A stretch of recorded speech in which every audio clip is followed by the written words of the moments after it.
sa ating kaligtasan. Ano man ang panahon, walang maiiwanan. Ito ang puntahan ng bayan. Ang nakikinig, nagmamahal sa lahat ng Pilipino. Sumusubok sa tatag ng bawat pamilyang Pilipino. Connect ka dyan! Connect ka dyan! Magandang hapon po mga kaserbisyo. Nagbabalik po ang programang Connect Ka Dyan. Ang hilig mo talagang manggulat, partner. Sobrang inspired tayo, partner. Kaya Naku, mga kaserbisyo, kahit off-air, pinag-uusapan pa namin ni partner yung napaisip talaga ako sa atong guest buhay ko. kanina. Diba? Nung 22 years old tayo, partner, ano ba pinagagawa natin? Kaya nga, pag ginawa ko noon, parang wala akong maalala. Tapos siya ganun. Samantalang si Soj, talagang he's starting to make a difference. Oo, diba? At diba? early age. Grabe. At ito pa, sinabi niya yung high school papers niya. Pwede daw panggalingan ng mga kung ano ng magagandang ideas. Inisip ko, ano ba yung papers ko noon? Parang wala. Parang di ko nga sineryoso yung sa akin. Correct. So talagang, di ba, doon mo makikita na depende sa tao. Pwede ka mag-start. Maganda yung sinabi niya, kahit high school ka pa lang, pwede kang magsimula. Ang kailangan lang din talaga dyan, partner, yung consistent tsaka pagiging matyaga sa paikipag-usap, Yes. networking, paghanap Oo. ng mga tamang tao na pwede mong makausap tungkol dun sa project mo, yung mamumuhunan din sa'yo at Tama. magtitiwala dyan sa mga initiatives mo. At meron siya isang sikreto. Naging observant kasi siya. Yan, Be observant sa paligid mo, di ba? Pagka kasi ganun, makikita mo saan ka pwedeng pumasok. Ayan. Mga maliliit na bagay, maliliit na problema sa normal na paligid, akala mo walang solusyon, pero pwede palang manggaling sa'yo yung solusyon. Alam mo, maganda sa kanya, instead na tayo batikos ng batikos, di ba? Comment ng comment, di ba? Siya, nag-isip siya ng paraan doon sa mga kinukomenta ng maraming tao. Paano ako makakatulong? Oo, yun na naging tanong niya sa sarili niya. And talaga naman, congratulations ulit. At ito, bata kanina. Ito na naman, mga bata na Oo. naman. From one innovator to another group of inventors. Yes. Yung isa dito, nakausap na po namin last week. Pero this time, magbabalik po sa ating programa, si Sir Anthony James Bautista, ang project leader and innovator mula po sa University of Santo Tomas. At kasama naman po niya si Miss Mary Grace Ann Bautista, isa siyang project staff mula sa Agrotis Navigation System. Ito ay makakatulong din, partner, para sa mga magsasaka ulit. Magsasaka ulit, oo. Kasama na po natin via Zoom sila Sir Anthony tsaka si Ma'am Mary Grace. Good afternoon po, Ma'am Sir. Si Christian po ito tsaka si Amy. Magandang hapon po. Good afternoon po, ma'am and Opo. sir. Sir Anthony, welcome back po. Last Salamat week, po. ang pinag-uusapan natin Robot. yung inyong robot para sa ospital. This time, robot ulit itong si Agrotis para naman sa ating mga magsasaka. Ikwento po muna siguro una kay Sir Anthony, paano nyo nabuo itong si Agrotis? Ano ba itong si Agrotis? Ang Agrotis Navigation System po ay isang device na pwede mong i-install sa mga commercially available tractors ng ating mga local farmers. So with this system, pag kinabit mo siya sa mga traditional tractors na ginagamit ng ating farmers, ay pwede na itong umandar by its own using GPS and compass modules. So ibig sabihin, yung traditional na ginagawa ng ating farmers na ginaguide niya yung tractor up and down the field while tilling or habang nagbubungkal ng lupa, ay pwede na itong gumana by itself using a robotic system na tinatawag naming Agrotis Navigation System po. So nakaupo na lang po yung magsasaka habang yung traktora niya ay kusang umaandar, pero siya ang nagko-control. Opo, may mga nilagay po kaming features. Unang feature po nito ay fully autonomous. Ibig sabihin po nito ay nakaprogram po yung gagawing task ng tractor. Ang mga farmers natin ay titingnan na lang niya kung nagagawa ng tractor yung kanyang trabaho. Pangalawang feature po na nilagay namin is yung manual control. Ito po yung sinasabi nyo na yung farmer ay pwede niya itong kontrolin manually. Kung anong gusto niyang ipagawa sa tractor, pwede niya itong i-kontrolin ng mano-mano. Ang galing din ito, partner. So, ito po, DOST funded na project si Agrotis. Kumusta po ito ngayon? Nasaang aspeto na po yung proyekto? Yes po, ito po ay isang DOST PICAARD funded project na ginawa namin I think 4 years ago. Ngayon po ay nasa commercialization stage na po ito. Nakapag-develop na kami ng business model for this tractor na i-implement namin together with the Philippine Rice Research Institute po sa Nueva Ecija. Apo. Oo, gaano kalaki po yung ikakabit dun sa traktora, sir? Ginawa po namin na parang 1 foot by 1 foot po yung dimension niya. Ito po ay pag ikinabit sa tractor, konti lang po ang retrofitting na kailangan gawin sa tractor para ma-install po ito sa ating commercially available tractor na ginagamit ng ating mga local farmers. So commercialized na siya, so ibig sabihin nagpo-produce na sila. Tsaka Oo. ibig sabihin partner, tsaka no Sir Anthony, kung ang robot na yung magpapatakbo noon, at least yung farmer may pwede na rin siyang ibang gawin. Oo, habang pwede siyang mag-multitask. nagpapahinga. Oo, no? Oo. Opo. Pero Sir Anthony, ano ba yung background nitong si Agrotis Navigation System? Paano ba siya nagsimula? Paano nag-spark yung idea na gawa tayo ng ganitong bagong inisyatibo? Personally po, ako ay isang galing din sa pamilya ng mga rice farmers sa Pangasinan at nakita ko po yung kung gaano kahirap ang magtrabaho at magtanim ng palay. At isa po sa pinakamahirap na proseso ng pagtatanim ng palay ay yung land preparation. Kaya po yung team namin ay ito po yung finocus naming gawa ng technology para kahit papaano po ay makatulong kami para maibsan yung difficulty ng paggawa ng land preparation sa ating rice farming. Apo. Kay Ma'am Mary Grace naman po ako. Ma'am, hello po, good afternoon. Afternoon po. Apo, Ma'am Mary Grace, ano naman po yung naging papel niyo dito sa pagbuo kay Agrotis Navigation System? And so since na-share nga po na ito po ay isang 3-year funded project ng DOST Picard, so isa po sa mga kailangan namin i-develop po dun is makapagkaroon po kami ng kumbaga patent po, no? So kailangan po nating i-apply ito para ma-protectionan po itong ganitong klaseng technology. So yung grupo po namin, nagme-mentor din po kami ng mga estudyante. So kami po yung gumawa po ng paraan, no, para may apply po to for patent. And also yung Agrotis, mai-share ko din po sa inyo. Yung name po na yon, kami din po nag-develop, no, together with the students that I am mentoring before. It is actually a Greek word po, no, na ang ibig sabihin po niyan ay farmer. And pero yung Agrotis actually may meaning din po yan. So it means Agricultural GPS Guided Robo-Brain Tomasino Innovative System. Kasi bukod po sa pagiging researchers and innovators, kami rin po ay mga teachers and professors ng University of Santo Tomas. Hindi pala basta pangalan lang yun. May malalim na kahulugan, partner. Sabi nila kanina, partner, na napoproduce nila si Agrotis eh. Oo. Meron na po ba mga lugar sa Pilipinas na nandun na si Agrotis? Actually po, nasa laboratory, tapos na po kami sa laboratory testing at papunta na po kami sa commercialization ng Agrotis Navigation System. Ibig sabihin po nito ay nagkaroon na po kami ng mga past discussion with DOST Picard and they nagbigay po sila ng mga initiatives para po ma-commercialize po ito at suportahan kami to commercialize this product. Para pala siya partner nakikita ko dito sa picture. Para siyang drone. Oo, yung ayos niya. Maliit lang. Hindi kaya ito sobrang mahal naman po para ma-afford ng ating mga magsasaka? Isa po sa mga challenges po namin yan bilang innovators ay para po mapababa yung presyo ng ganitong technology para maging affordable sa ating mga farmers. Isa po sa mga advantages ng itong technology na ito ay since nag-focus kami sa land preparation ay hindi po ganoon ka-accurate ang kailangang performance ng tractor. So ibig sabihin po noon ay hindi po ganoon kamahal ang mga components na inilagay namin dito sa tractor na ito. Kaya we made sure na paglabas po nitong tractor na ito sa ating merkado ay magiging affordable po ito sa ating mga farmers. And at the same time po, nag-develop po kami ng business model para po maging accessible ito sa ating mga local farmers, lalong-lalo na po yung mga farm cooperatives natin sa Pilipinas. So sa land preparation po talaga tututok si Agrotis. Ito yung hindi na sila magbubungkal, partner. Oo, sila na, yung robot na yung mag-aayos ng lupa. Tapos si magsasaka, siya na lang magtatanim. Malaking bagay. So sa ngayon, So sa ngayon po bukod sa na ninyo sa DOST ito, sino pa po ang mga katuwang ng inyong grupo para po dito kay Agrotis?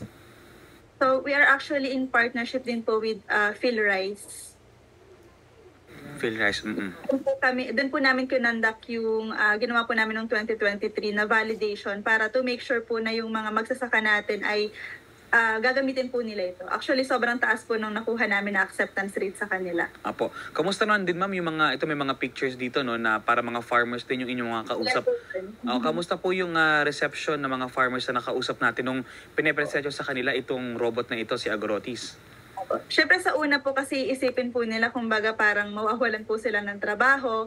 Pero pinapaliwanag po namin sa kanila at ini-educate po namin sila na ito ay hindi para palitan po sila, no? Kasi iba pa rin po yung isang magsasaka talaga, yung magtatanim at gagawa ng mga gawain sa farm natin. So ito ay para, kumbaga mapaaluan lang po, mapadali po yung kanilang pang-araw-araw na trabaho. Kumbaga katuwang po nila ito at hindi po sila papalitan. And yun nga po, napakataas po ng acceptance rate namin doon. 90% po. Apo. Ito bang si Agrotis, ma'am sir, paano ba siya mini-maintain? China-charge ba siya? O paano siya mini-maintain po? Sir Anthony? Ang una pong i-describe ko lang muna po yung proseso ng paggamit ng Agrotis Navigation System. So ang una po nito ay meron po siyang sa mga plots po ng ating mga farms ay meron po kaming ginawang mga tinatawag naming waypoints kung saan po doon dadaan ang ating tractor. So nakaprogram po siya at ito po ay ilalagay namin sa tractor. So ibig sabihin po kung marami pong mga plots of land sa farm ay meron tong kanya-kanyang mga waypoints na ilalagay natin sa Agrotis Navigation System. Para po sa maintenance po nito ay hindi naman po ganoon kataas ang maintenance nito. Kung halimbawa may masirang components, we made sure po na available sa Pilipinas yung mga components na masisira at madali itong palitan. In terms of sa charging ng battery, meron po itong nakalagay na battery sa kanyang system. At in the future po ay maglalagay kami ng solar panel para habang nagtatrabaho ito sa field ay kusang nagcha-charge na rin yung battery. Ito po ay isa sa mga suggestions ng ating mga local farmers nung nag-demonstrate kami sa PhilRice. Oo. Sir Anthony, kasi di ba alam naman natin yung mga magsasaka partner, hindi sila high-tech eh. O ito ba madaling i-ooperate kung sakaling magkaroon sila nito? DIY ba ito o kailangan pa nila ng someone from your team para turuan sila o eksperto? Napakataling po i-operate nito. No? Meron po kaming remote control. So isang press lang po nila doon and under na po ng autonomously yung ating robot. Hindi naman pala komplikado kasi alam naman natin no na ang magsasaka ayaw nila ng mag-iisip pa aside dun sa ginagawa nila. Oo. So ito sa ngayon nasa stage pa lang kayo na hindi pa naman pala talaga commercially available, pero ang timeline po no kahit sino po sa inyo pwedeng sumagot. Ano po ang timeline para ito talaga ay maging available na sa merkado? We are very fortunate po na just this January po ay nagkaroon kami ng discussion with DOST Picard at they are very much willing to provide us with another set of funding para ma-commercialize po itong tractor na ito. At ang timeline po namin together with PhilRice, together with our coordination with PhilRice ay this second quarter ng aming 2025 ay doon po namin i-implement yung mga commercialization strategies po na pinlano namin last year. Malapit na, second quarter. Malapit na lang. Mabilis na lang yan. Pero itong si Agrotis, Sir Anthony, ito ay kumbaga, tapos na to lahat, all set na to, or may mga final touches pang kailangan ayusin? During our laboratory test and testing from AMTEC or yung Agricultural Machinery Testing and Evaluation Center, nakakuha po kami ng mataas na test during their standard test for tractors for land preparation. Actually, ang aming field efficiency is 80%, which outperforms yung mga traditional tractors and traditional equipment na ginagamit ng ating mga farmers. So we believe na ready na po itong Agrotis Navigation System. Konti na lang po siguro ang gagawin naming polishing sa aming work plan. Sa ngayon po ba, ano na lang yung challenges na natitira para talagang maging out in the market na si Agrotis? Sir Anthony? Isa po pong challenge, of course, ay yung funding para po ma-commercialize ito. And pangalawa po is to validate our business model. Fortunately, nandiyan naman po ang suporta ng DOST PICARD at ang suporta ng aming partner agency na PhilRice, which will connect us seamlessly sa ating mga local farmers at saka sa ating farm cooperatives.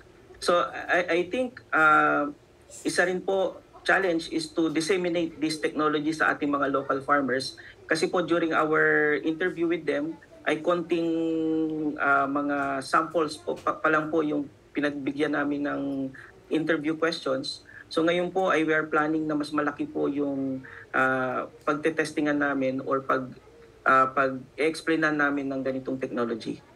So far ba, Sir Anthony, or kayo naman, Ma'am Grace, saan po ba nakarating na si Agrotis sa mga pinuntahan ninyong mga lugar? Yung mga pinag-explainan po ninyo? Ayun po. Madalas po na nagtetest po kami ito sa Nueva Ecija po. At saka po sa Los Baños, Laguna. And may plano po ba na before yung target natin na second quarter, may mga plano pa kayong puntahan ng mga lugar para mas ma-introduce siya ng maaga-aga sa ating mga farmers? Yes po, sa aming discussion with PhilRice, ang strategy po namin ay mag-start po kami sa mga farms malapit sa Nueva Ecija hanggang mag-expand kami papuntang Pangasinan and sa mga iba pang lugar po sa Luzon. And i-intensify din po namin yung aming presence sa Facebook and other social media para po mas madaling makilala po yung Agrotis Navigation System. Kaya isa rin pong pinapasalamatan namin yung mga platform na tulad po nitong interview ninyo dahil mas makikilala po yung Agrotis Navigation System and sa mga nakikinig na mga farmers natin ngayon. Opo. Bukod sa inyo, Sir Anthony, tsaka Ma'am Grace, sino pa ba mga nakasama ninyo dito? May mga estudyante rin po ba kayong nag-participate dito sa initiative na to? May mga other research assistants po sa Glen Raven. Tapos meron din po kami mga estudyante na gusto po namin ma-involve din po talaga sila sa ganitong klase po ng technology. Sir Anthony, last week pinag-usapan natin yung inyong robot para sa ospital. This time naman para sa pagsasaka. Meron pa ba kayong mga ibang mga robot or projects in the pipeline na makakatulong sa iba't iba pang mga sektor? Ako naisip ko, di ba yung sa NAIA, sa airport? Go, sir. Opo, yung team po namin ay nagde-develop ng maraming mga klase ng robot. Isa nga po yung Lisa robot for hospital applications. Ito naman po is for farmers. Meron din po kaming mga robots for education kasi po nakita po namin yung need para i-increase or pagandahin yung robot education ng ating mga estudyante at yung accessibility nila sa computers. Kaya po meron po kaming dinevelop na maliit na robot for education and meron din po kaming kasama po ng robot na yun ay isang portable computer na pwedeng gamitin ng ating mga estudyante. So ito po yung mga types ng technology na pwedeng mag-solve sa kakapusan ng computer ng ating mga eskwelahan, lalong-lalo na po sa mga probinsya. Nako, there's more to come from Sir Anthony, from the UST. Ang galing, partner, kasi kumbaga, hindi naman talaga tayo nauubusan ng ideas. Ang kailangan lang talaga natin ay tamang execution. At sila Sir Anthony, sila Ma'am Mary Grace, they are making it possible sa pagtutulungan nila na yung mga little ideas nila na ipuput into use na din yung iba dyan para sa ating mga sectors. Ang maganda kasi sa kanila, sa UST, nakuha na nila ang suporta ng gobyerno. And hopefully, marami pang masuportahan na katulad nila. So, Sir Anthony and Ma'am Mary Grace, opo. Any last words po siguro, Sir Anthony? Baka may gusto kayong pasalamatan o paanyayahan po dito po sa ating si Agrotis Navigation System. Unang-una po, maraming salamat po for this opportunity na naisama niyo uli kami sa program para po maipakita pa namin or ma-explain pa namin yung technology ng Agrotis Navigation System. At nagpapasalamat din po kami sa DOST PICARD, sa ating funding agency, at sa partners namin na Philippine Rice Research Institute sa Nueva Ecija, particularly po si Dr. Jasper Talyada. At po kasama na rin po dito yung International Rice Research Institute na kasama rin po namin sa project implementation. Kayo naman po, Ma'am Mary Grace. Tomasino Innovation Center po ng University of Santo Domingo. So sila po yung tumutulong sa amin sa pagbuo po namin ng business model, para po talaga maging successful po itong proyekto. Mabuhay po kayo, Sir Anthony, Ma'am Mary Grace. Ipagpatuloy pa po ninyo ang paglikha ng mga innovation na ito na makakatulong sa ating mga kababayan. At mabuhay din po ang inyong paaralan, ang UST. Maraming salamat po. Maraming salamat po. More power po. More power po. Yan po sina Sir Anthony James Bautista, ang project leader at innovator mula sa University of Santo Tomas, at si Miss Mary Grace Ann Bautista, project staff mula sa Agrotis Navigation System.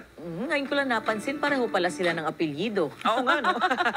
Hindi natin naitanong kung sila ay may kaugnayan sa isa't isa. Pero partner, grabe talaga. Ang galing ng mga Grabe. kababayan natin sa larangan na yan. Well, magaling naman talaga. Mahusay talaga ang Pilipino. Marami rin namang inventor, maraming imbensyon na sa pangalan ng Pinoy, di ba? Oo. At siguro ngayon, ang kagandahan, nabubuhay na ulit ang interes ng Pilipino sa siyensya. Kasi medyo matagal dating talagang natutulog. May mahalagang sinabi ni Sir Anthony kanina, partner, isa din talaga sa mahalagang component para talagang maipakalat yung mga innovation nila o yung mga nagagawa nila, yung mga gantong opportunities na nakakausap Correct. sila, tapos na i-connect natin sa mga agencies na kailangan tumutulong talaga sa kanila. Yes. At na-connect natin sila sa tao, sa publiko na kasi yung para ma-inspire sila, yung iba pa na mag-isip katulad nito mga ating mga nagiging bisita. Tayong dalawa nga, 'di ba? Na-inspire tayo. At talagang napatanong tayo sa sarili natin. Kasi ano 'yan bilang Pilipino, may obligasyon tayo na tulungan yung bansa natin. Pero kung hindi natin yung kayang gawin sa iba pang paraan, 'di ba? Wala tayong pera, wala tayong sapat na edukasyon, pero pwede tayo mag-isip kung ano ang pwede nating maitulong. At lagi-lagi po nating sinasabi talagang malaki ang magiging papel ng gobyerno sa mga ganitong inisyatibo dahil kayo rin po nasa kamay din po ninyo para hindi lang makatulong sa mga kababayan natin, kundi para makilala rin yung Pilipinas sa ganitong larangan ninyo. Sa pag-i-invent, paggawa ng mga teknolohiya, pag-i-innovate. Malikot ang ng Pilipino ha. Malikot ang imahinasyon ng Pilipino. Malikot ang kamay. Iba yun. Malikot ang imahinasyon natin. And we have so many inventors. Hindi lang natin alam. Like meron tayong mga Filipino Inventor Society, dalawang grupo yan. Ako napatanong ako nung nakilala ko sila, bakit puro matatanda ang nag-iimbento? Diba? Pero ayun pala, maraming mga young innovators, pero hindi lang sila miyembro. So why not magkaisa at makuha sila para instead na Silicon Valley ang kukuha sa kanila, Pilipinas mismo. Even in the past episodes ng Connect Ka Dyan, di ba, partner, may mga nag-guest kayo ng mga batang mga innovators. So, it just shows na talagang even yung mas batang henerasyon ngayon, interesado, willing to put a step forward, tulungan natin, magtulong-tulong po tayo. Tama. Instead na tayo ay comment ng comment, di ba? Bash ng bash. Ayan. Mag-isip na lang tayo paano tayo makakatulong para ma-resolve po ang mga problema ng bayan. Ang oras, partner, ay 3:28 na, 2 minutes bago mag